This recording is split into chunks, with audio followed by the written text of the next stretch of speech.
Bismillahirrahmanirrahim. Assalamualaikum warahmatullahi wabarakatuh. Kembali lagi di channel Cerita Nyata.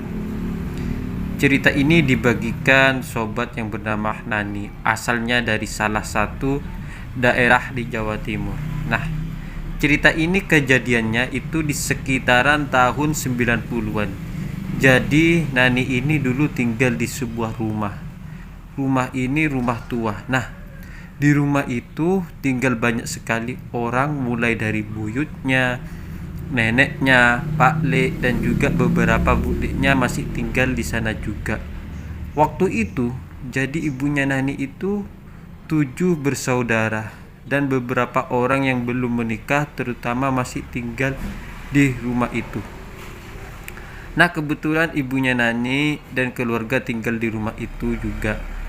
Nah, ibunya Nani ini punya adik yang paling kecil yang bernama Daim. Tapi Nani ini biasa memanggil beliau dengan panggilan Mas Daim, karena usianya itu hanya terpaut 5 tahun sama si Nani.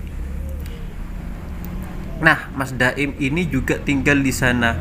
Nani juga sempat ingat di masa-masa Mas Daim ini masih sekolah. Dia ini nakal banget, nekat banget orangnya dulu. Pernah ada suatu kejadian ini berangkat ke sekolah, namun Mas Daim ini bawa hanya yang diselipkan 2 buku di saku belakang.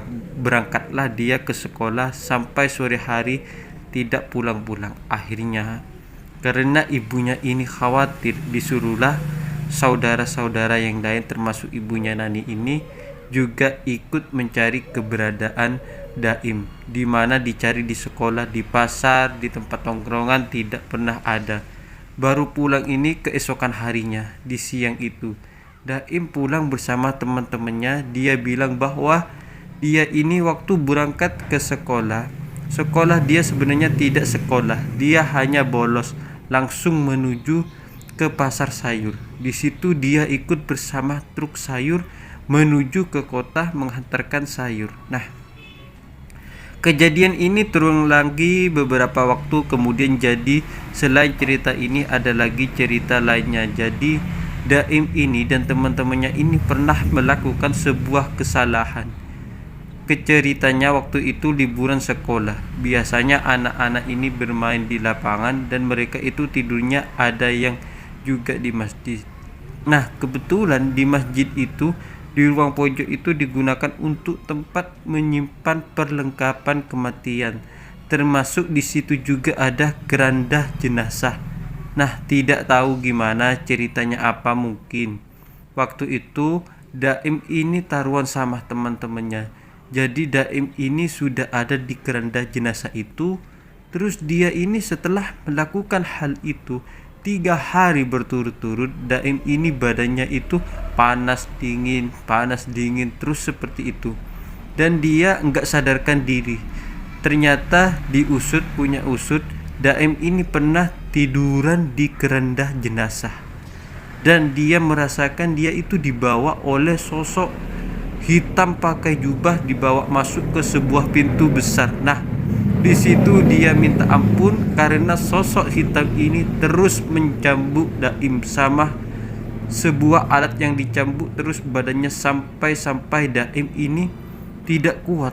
Terus dia minta ampun. Nah, kira-kira cerita Daim ini seperti itu. Dia terkenal nakal banget. Nah, suatu ketika buyutnya Nani ini meninggal. Nah, di situ kebiasaannya sebelum dimandikan maupun sebelum dikafani dan juga sebelum dimakamkan, jenazah ini masih diletakkan di sebuah dipan kayu jati yang diletakkan di ruang tamu. Ruang tamunya itu besar banget. Ruang tamu ini, rumah-rumah desa dipan kayu ini diletakkan di sana, dan jenazah buyutnya ini diletakkan di sana untuk sementara hanya ditutupi kain batik. Nah, ketika semua pelayat datang ke tempat pemandian, jenazah juga sudah disiapkan. Barulah jenazah ini dibawa ke tempat pemandian, dimandikan dan selanjutnya dikafankan. Tempat untuk mengkafankan pun juga di atas dipan kayu itu. Selesai dikafankan, jenazah masih disembayahkan di sana. sambil menunggu makam ini siap. Jadi disembayamkan di sana. Singkatnya, setelah jenazah ini dimakamkan di depan kayu ini, yang setelah dipakai untuk menyemayamkan jenazah biasanya sudah tidak boleh dipakai lagi. Ada kepercayaan seperti itu. Tapi karena keluarga Nani ini adalah keluarga menengah ke bawah, mereka sendiri itu tidak pernah punya dipan sebagus itu. Jadi perabotan di rumahnya ini bisa dikatakan salah satu yang paling mewah, ya dipan kayu jati ini. Kemudian singkatnya, setelah buyutnya ini dimakamkan di dipan kayu jati ini, kemudian diletakkan lagi di sebuah ruangan. Ternyata tanpa diketahui keluarga yang lain, dipan kayu ini dipakai sama Mas Daim untuk tidur, dan itu setiap malam. Ternyata dipakai sama Mas Daim. Baru ketahuan 5 harian setelah kejadian itu, ada yang nanya.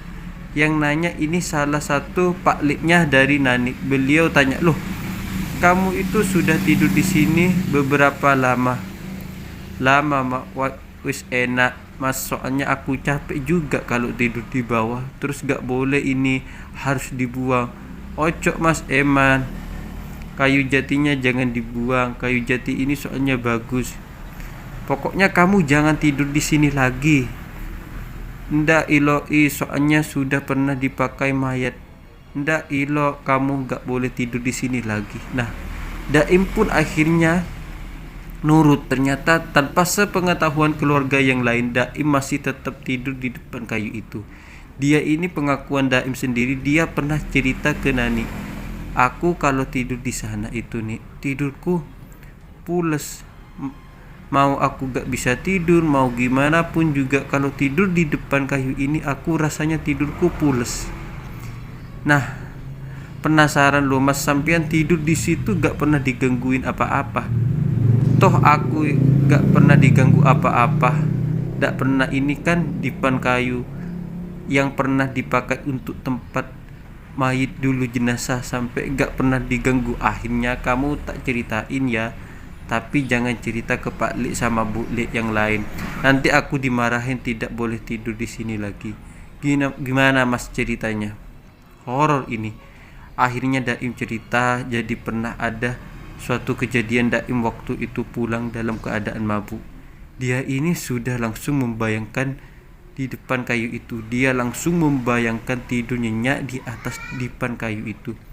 Ternyata pas dia menuju ke belakang, di atas depan kayu itu duduk Mbah Buyut. Nah, Mbah Buyut itu duduk sambil ngelihatin Daim. Daim sempat kaget karena jelas Daim tahu Mbah Buyut kan sudah meninggal. Nah, pas Daim ini mau balik, dia sudah merinding karena melihat penampakan Mbak Buyut. Dia mau balik, dia pinginnya tidur di ruang tamu. Ternyata Mbah Buyut ini memanggil, "Turuh kene." Mbah Buyut apa yang mabuk, karena posisi Daim mabuk, dia juga agak heran. Dia cuek-cuek saja.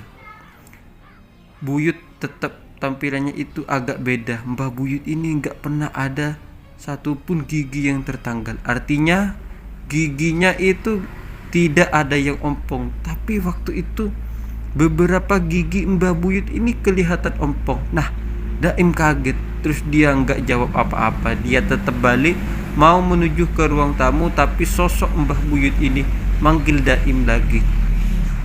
Nah, disinilah Daim itu merinding karena yakin ini bukan suara Mbah Buyut. Akhirnya Daim pun menuju ke ruang tamu. Pas Daim ada di ruang tamu, dia ini masih ketakutan di ruang tamu itu. Kan banyak beberapa orang, ada Pak Le dan juga beberapa ponakan-ponakan yang tidur di ruang tamu. Tapi tetap Daim ini merasa takut. Itu tadi siapa, jadi dia ini enggak bisa tidur sampai pagi hari. Nah, setelah kejadian itu dia masih tidur di sana lagi di dipan kayu itu. Dan dia ini pernah mendengar ada suara langkah kaki orang, tapi setiap orang ini melangkah selalu menimbulkan suara cering, cering, cering. Daim ini kebangun. Pas dia tidur di depan kayu itu, dia buka sedikit matanya. Dia ini melihat hanya kaki yang jalan. Kakinya ini besar banget. Terus di pergelangan kaki itu Dia melihat ada semacam gelang, tapi gelang ini penuh dengan lonceng. Enggak tahu ini makhluk apa. Yang jelas Daim ini melihat kaki itu besar banget, dan dia ini jalan persis di samping Daim. Cring, cring, cring. Karena waktu itu Daim ini takut, dia hanya bisa menutup mata. Cerita ini yang diceritakan ke Nani waktu itu. Terus Daim ini mewanti-wanti, ini bener loh ya ceritaku. Ini jangan kamu ceritakan ke Pak Lek sama Bu Lekmu, nanti aku gak dibolehin tidur di depan kayu ini lagi. Soalnya aku itu kalau tidur di depan kayu ini, aku itu nyenyak tidurnya. Singkatnya, waktu pun berlalu sekitar 8 bulan sepeninggal buyutnya. Nani ini ternyata hari itu neneknya ini meninggal, dan seperti biasa ketika ada orang meninggal ini langsung ditempatkan di depan kayu jati itu, sampai kemudian neneknya ini dimakamkan. Dan di depan kayu ini sudah ada yang mewanti-wanti, yaitu Pak Leknya sendiri, kakak dari Daim. Ayo ini dibawa ke belakang aja, jangan ditaruh di dalam rumah nak, apalagi sampai kamu buat tidur. Kamu bawa keluar tempat di sana loh, dibawa pohon-pohon bambu. Nah, di belakang rumah mereka ini ada sebuah pekarangan, ada beberapa pepohonan bambu dan juga pepohonan pisang. Karena waktu itu Pak Daim Nani ini sempat mewanti-wanti ke Daim supaya dipan kayu ini dibawa keluar supaya tidak dipakai. Akhirnya Daim pun membawa dipan kayu ini ke belakang persis di bawah pohon bambu. Nah, setelah kejadian itu Daim gak pernah lagi tidur di depan kayu ini. Dia lebih memilih tidur di ruang tamu, tapi kemudian Daim ini merasa dia ini tidurnya kurang nyaman. Pagi hari waktu dia bangun badannya sakit semua. Tapi kalau dia tidur di depan kayu itu, badannya ini selalu fresh, dia selalu merasa segar ketika bangun pagi. Akhirnya pada suatu kesempatan tanpa diketahui oleh keluarga yang lain, malam itu Daim ini tidur di depan kayu itu, tapi posisi depan kayu ini masih ada di bawah pohon bambu. Nah, malam itu Daim tidur di sana, tiba-tiba menurut cerita Mas Daim ini sekitar jam setengah 12 malam, Daim ini dibangunkan oleh sosok tinggi, besar, tinggi, hitam. Sosok ini memegang pundaknya Daim. Tapi Daim merasa ini kayak dipukul. Nah, pas Daim dia bangun, dia melihat ada tangan besar. Jadi yang dibayangkan Daim waktu itu sosoknya ini seperti King Kong, besar banget, berbulu terus, dan ngelihat loh kok ini siapa? Ojo turu kene, kono disuruh pindah sama si makhluk besar ini. Tapi waktu itu karena Daim ini ketakutan, dia langsung lari sampai terkencing-kencing. Nah, setelah dia mengalami kejadian itu, dia cerita ke Nani dan juga cerita ke saudara-saudara yang lainnya, yaitu Pak Lek dan Bu Leknya Nani. Pada saat tahu cerita ini, Pak Lek dan Bu Leknya ini akhirnya kayak syukurin di si Daim, syukurin kamu kapok sudah. Dibilangin jangan tidur di depan kayu itu, kamu malah tidur. Apalagi kamu tidurnya itu di bawah pohon bambu itu yang menunggu genderuwo di sana. Nah, Daim ini waktu itu ternyata masih enggak terima berhari-hari. Kemudian dia tidur di ruang tamu, tapi Daim merasa dia enggak puas. Akhirnya dia bilang ke saudara-saudara yang lain, yaitu Pak Lek dan Bu Leknya si Nani ini. Dia bilang, Mas, Mbak dipan kayu ini tetap tak pakai, mau tak masukin lagi ke rumah aku. Enggak bisa tidur Mbak kalau enggak tidur di dipan kayu ini. Nah, karena Daim ini ngotot seperti itu, dan saudara-saudara yang lain tahu kalau Daim ini orangnya enggak bisa dikasih tahu, ya wis terserah kamu lah Daim. Kalau kamu mau tidur di depan kayu itu terserah kamu. Akhirnya tidak tahu gimana ceritanya, depan kayu ini sudah ada di dalam rumah itu lagi, dan Daim ini tidur di atas depan kayu itu. Nah, tiba-tiba pada suatu hari keluarga ini kaget karena sampai pagi jam 7 Daim ini belum bangun. Biasanya Daim ini bangun itu setengah 5 karena dia itu kerjanya pagi-pagi banget menuju ke pasar besar.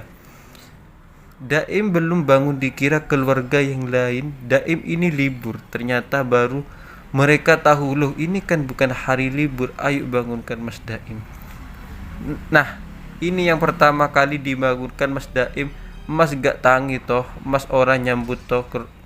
Tadi ini Daim badannya lemas. Nah, Nani waktu itu yang tidak tahu apa-apa, akhirnya Nani ini memanggil Pak Leknya. Pak Lek, kok Mas Daim enggak bisa dibangunin, badannya lemas. Nah, baru Pak Leknya ini menuju ke sana. Terus dibangunin Daim. Ayo tangi, kerja. Kerja.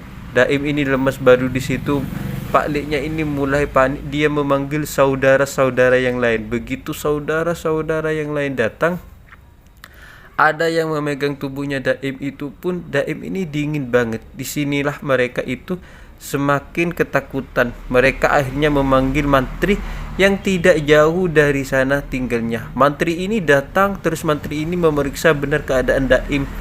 Dan sini mantri meyakinkan ke semua keluarga bahwa Mas Daim ini sudah meninggal. Nah, singkatnya akhirnya Mas Daim ini pun ditempatkan di dipan kayu itu setelah dimandikan. Ditempatkan di sana lagi, dibungkus dengan kain kafan. Kemudian dimakamkan. Semua keluarga ini merasa kehilangan Mas Daim.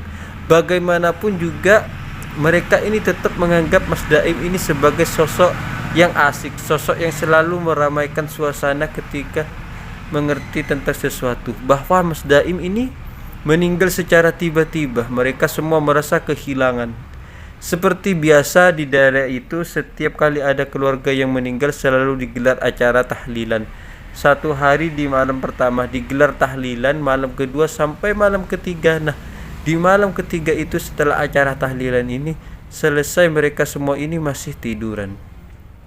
Di ruang tamu, tikar ini masih dibiarkan di sana. Nah, di situ masih ada beberapa makanan. Nani ini juga tidur di sana. Tiba-tiba Nani ini mendengar kayak ada orang yang jalan. Jalannya ini persis seperti manusia. Terus dia ini langsung tidur di atas dipan kayu itu. Dipan kayu ini masih ada di ruang tamu. Nah, Nani ini merasa, kok siapa yang tidur malam-malam? Masa iya Pak Li? Enggak mungkin yang berani tidur di dipan kayu itu cuma Mas Daim. Tapi Mas Daim kan sudah tidak ada. Nah, di sini Nani buka mata. Di situ Nani melihat ada bayangan putih. Yang dilihat Nani cuma bayangan putih. Tapi memang benar bayangan putih ini ada di atas dipan kayu itu. Nah, karena Nani ini ketakutan, dia pun tidur. Dia dilanjutkan tidurnya keesokan harinya. Dia cerita ke Pak Leknya kejadian yang dialami Nani itu terus. Pak Leknya bilang, ya wis kalau gitu biar dipan kayunya ini ditaruh di belakang aja, dikembalikan lagi di bawah pohon-pohon bambu. Nah, dikembalikanlah lagi ke sana. Tahlilan ini masih digelar. Tahlilan berjalan di hari kelima. Di hari kelima itu saudara-saudara Nani ini masih tidur di ruang tamu. Tiba-tiba satu malam ada saudara sepupu Nani ini yang teriak-teriak ketakutan sampai dia ini nangis, padahal dia ini cowok. Tapi mungkin saking takutnya dia ini sampai nangis histeris. Ternyata pas semuanya bangun, si anak ini melihat, dan semuanya melihat dipan kayu ini kembali lagi ada di ruang tamu. Terus mereka saling menyalahkan, ini siapa yang bawa dipan kayu masuk ke dalamnya? Gak tahu, saya yang bawa ke sini. Tidak ada yang berani. Nah, secara terpaksa akhirnya kayu jati ini dikembalikan lagi persis di bawah pohon bambu. Jadi sampai hari itu belum ada jawaban siapa yang menaruh dipan kayu ini kembali ke ruang tamu. Tidak ada jawaban sama sekali karena tidak ada yang mengaku dan tidak ada yang merasa memindahkan. Akhirnya berjalannya waktu, tahlilan ini masih berlangsung di hari ke-7. Tahlilan semua keluarga itu capek karena setiap hari mereka harus masak, menyiapkan segala sesuatu untuk orang-orang yang datang tahlilan. Hari ke-7 itu puncak-puncaknya mereka merasa capek semua. Begitupun juga dengan ibunya Nani. Nani pun juga waktu itu capek. Jadi malam itu pas mereka tidur setelah tahlilan sekitar jam malam, pintu sudah ditutup semua. Mereka capek, mereka semua tidur. Bahkan Nani ini pun juga tidur pules.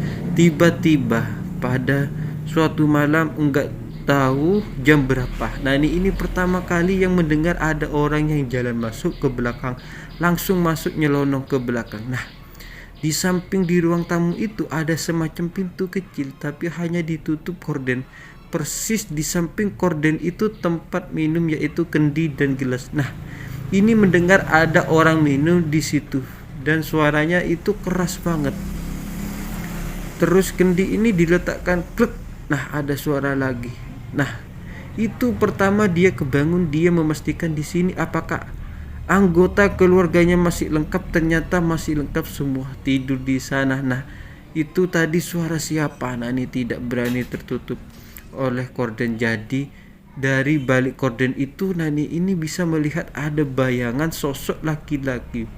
Tapi Nani ini tidak bisa memastikan ini siapa. Terus kemudian sosok bayangan ini menghilang. Nah, keesokan harinya Nani cerita ke ibunya bahwa ada sosok bayangan hitam. Terus dia mendengar suara orang minum. Setelah Nani cerita ke ibunya, ibunya ini menanggapi biasanya akhirnya berhari-hari setelah itu mereka beraktivitas seperti biasa. Dipan kayu ini masih ada atau masih diletakkan di luar persis bawah pohon bambu. Mereka semua anggota keluarga beraktivitas seperti biasa dan menjelang 40 hari meninggalnya Mas Daim, mereka sudah persiapan ke pasar. Nah, singkatnya malam itu semua tetangga ini datang ke sana untuk menggelar tahlilan 40 harinya Mas Daim. Pada saat di tengah-tengah malam tahlilan ada satu orang yang dia ini tiba-tiba ketakutan sendiri sampai tahlilan ini sempat dihentikan untuk sementara. Terus beberapa orang ini menanyakan hal itu ke orang tersebut. Kenapa toh Pak kok teriak-teriak sendiri? Aku ini tadi ngelihat Daim itu jalan masuk terus duduk di sampingku. Nah, ternyata si orang ini tetangganya ini cerita pada saat tahlilan ini berlangsung dia merasa dia melihat kehadiran si Daim. Daim ini pakai kemeja putih, pakai songkok warna hitam, pakai sarung seperti kayak orang-orang yang mau ikut tahlilan. Tapi ini datangnya terlambat. Terus sosok yang mirip Daim ini tiba-tiba masuk langsung di samping orang ini. Waktu itu si orang ini enggak berani sedikit pun noleh ke arah sosok yang mirip Daim. Akhirnya pada suatu momen dia ini menyempatkan ngelirik sedikit ke arah sosok ini. Dia ternyata bener ini Daim, wajahnya pucat. Tapi terus si orang ini semakin menjauh dia, semakin akhirnya dia menoleh lagi. Sosok yang mirip Daim ini sudah tidak ada lagi. Di sanalah itulah dia langsung teriak dan teriak ketakutan. Nah, setelah itu dia cerita ke orang-orang. Akhirnya orang-orang ini tentu tidak ada yang percaya. Ya sudah yuk dilanjutkan lagi tahlilan. Dilanjutkan akhirnya. Mereka pun lanjut membacakan tahlil sampai tahlil ini selesai. Waktu itu mereka makan. Nah pas waktu makan ini ada yang melihat lagi kehadiran Daim.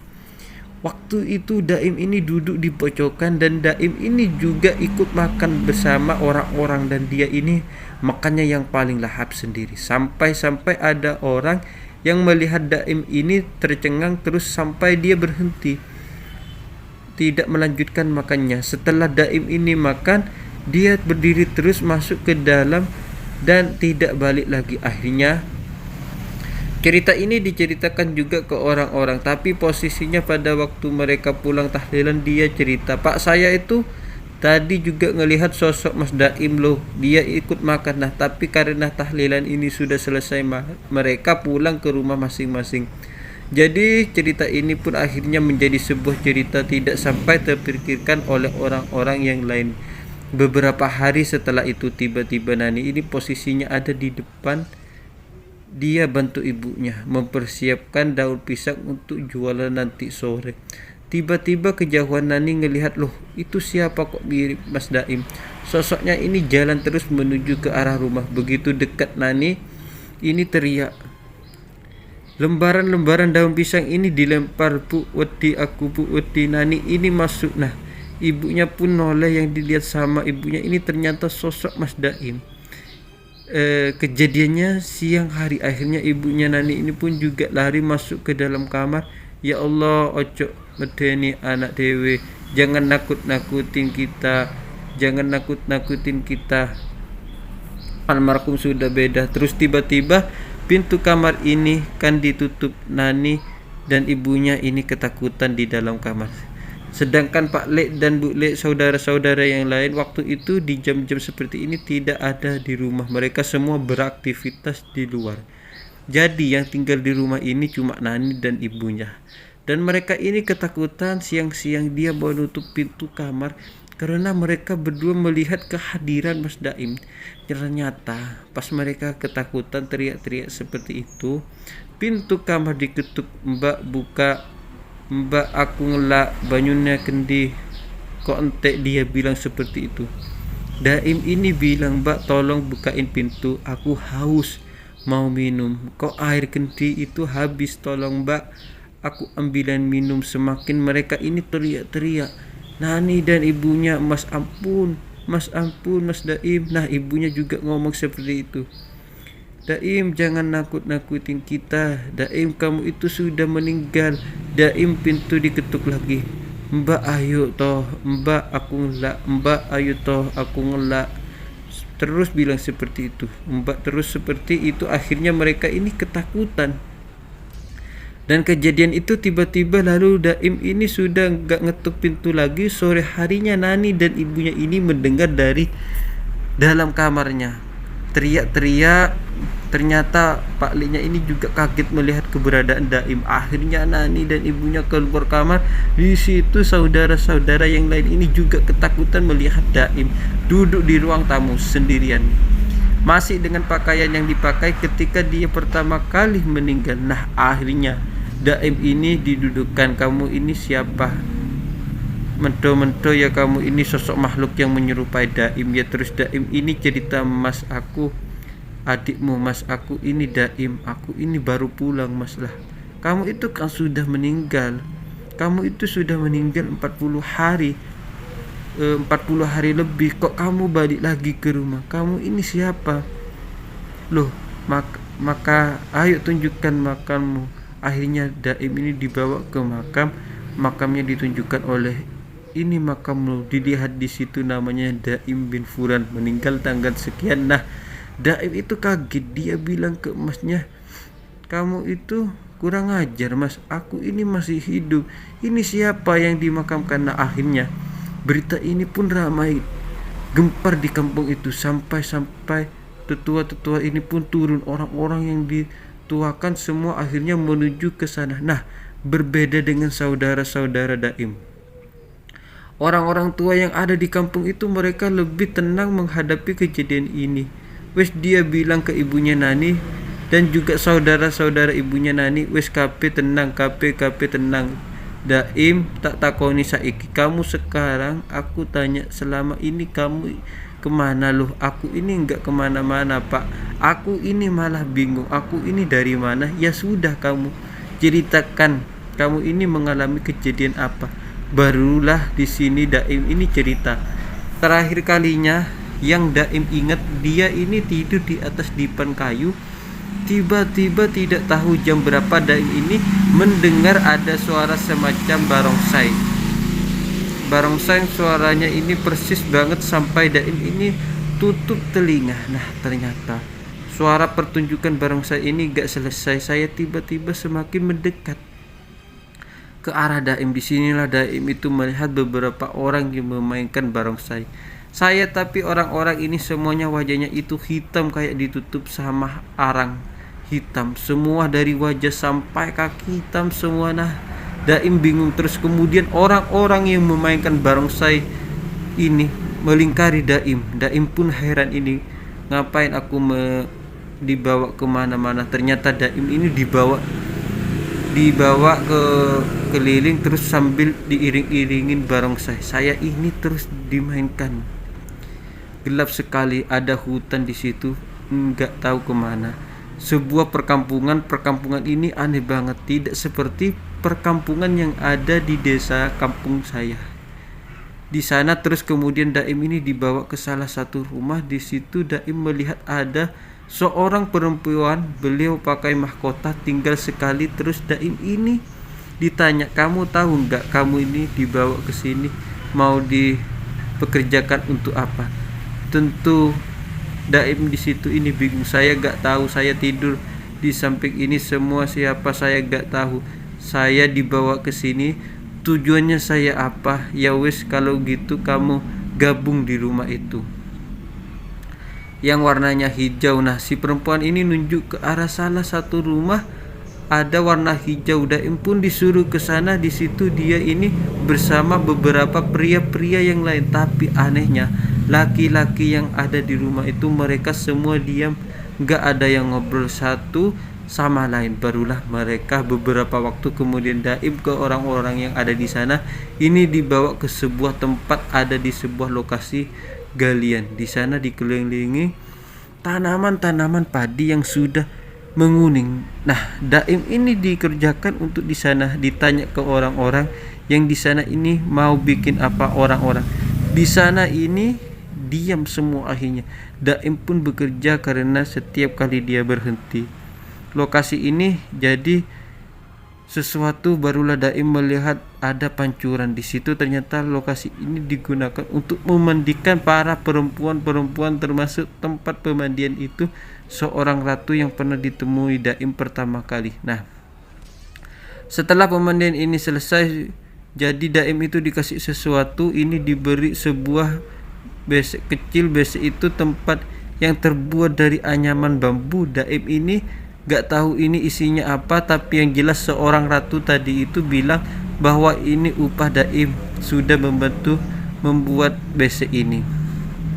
Akhirnya Nani ini masuk ketakutan. Tidak lama dilanjutkan dengan kakaknya Daim, yaitu ibunya. Nah, ibunya Nani pun lari ketakutan. Daim itu heran. Awalnya ini orang-orang kenapa aku pulang kok enggak malah senang, malah mereka ini takut. Sudah tahu kalau aku ini tidak pulang beberapa hari, kok malah mereka ini takut, enggak malah disambut terus. Daim ini masuk, dia nyari kendi-kendi ini, diambil, ternyata kok airnya kosong. Karena dia haus, dia ketuklah pintu kamarnya ibunya Nani. Dan juga Nani, mbak aku ngelak, mbak inilah yang diutarakan. Daim dia merasa haus luar biasa, tapi mereka tidak ada jawaban. Di situ Daim ini ceritakan kepada petua-petua dan tentu menyadari mereka seolah memahami bahwa memang Daim ini selama ini sudah dibawa ke alam lain. Dan disinilah Daim itu dipulangkan lagi. Akhirnya semua ketua-ketua bilang, ya wis kalau gitu ayo digali makamnya supaya keluarga ini lega, supaya keluarga ini meyakini bahwa yang dimakamkan itu bukan jenazah Daim. Nah, akhirnya malam itu juga makam Daim ini digali. Itu setelah digali mereka semua kaget melihat ternyata yang dimakamkan ini adalah celeng atau babi hutan. Orang-orang di sini ini kaget, gimana ceritanya mereka ini bisa menguburkan seekor celeng. Padahal pada saat memakamkan jenazah Daim mereka yakin yang dimakamkan adalah jenazah Daim. Ternyata tiba-tiba jenazah ini berubah jadi celeng. Nah, orang-orang tua yang ada di sana mereka bilang, sudah gak usah heran. Semua kejadian ini dulu pernah terjadi di kampung ini. Sudah kalian gak usah heran. Yang perlu kita waspadai sekarang kampung ini di mana kita tinggal dulunya merupakan perkampungan gaib. Dan kemungkinan besar kampung gaib itu masih ada sampai sekarang. Dan menjelang lebaran Nani itu dan keluarga selalu kumpul di rumah itu. Mas Daim sendiri sekarang tinggal di Jakarta bersama keluarganya. Dan dari sinilah teman-teman cerita ini dibagikan oleh Nani kepada cerita nyata. Dan semoga kisah ini bisa kita ambil hikmah dan bisa kita ambil pelajaran di dalamnya. Mohon maaf kalau ada salah kata. Assalamualaikum warahmatullahi wabarakatuh.